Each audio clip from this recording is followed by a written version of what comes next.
Next, we are moving to the steps involved in OLED light up or the working of OLED. In the first part, we already discussed the structure of OLED. In the second part, we are going to discuss the working of OLED. The first step in the working of OLED is apply potential difference across anode and cathode.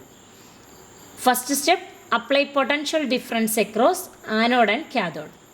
Then, second step, the cathode receives electron from the power source while the anode releases them. Okay, first step is apply potential difference.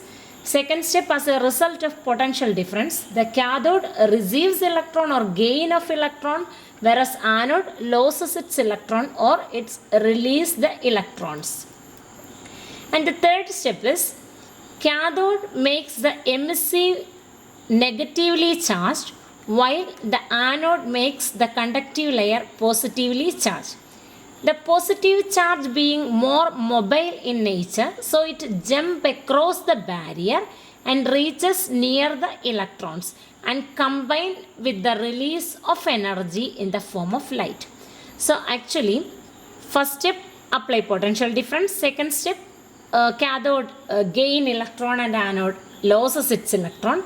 And third step is cathode makes the emissive layer ETL completely negatively charged in nature and anode makes the conductive layer become positively charged. Then the mobility of positive charge is much more high compared to the negative charge, or holes are much more mobile. So it jumps across the barrier and reaches near the electron, and the positive and negative charge, they can combine each other. And as a result of its combination, it actually releases energy in the form of light. This process is called recombination. Such a recombination takes place many times within a second, hence OLED emits continuous light. This is the working of OLED. There are 4 different steps involved in its working. Apply potential difference. Second one, cathode gains electron and anode loses its electron. Third one, actually recombination. What is recombination? Holes and electrons, they are joining together and it will release energy in the form of light. So such a recombination takes place many more times within a second because positive and negative charges cancel each other. So OLED emits continuous light. Then we are moving to the advantages of OLED. It is highly economical in nature, lightweight, high brightness and wide view angle. Power consumption is very low. Response time is very quick.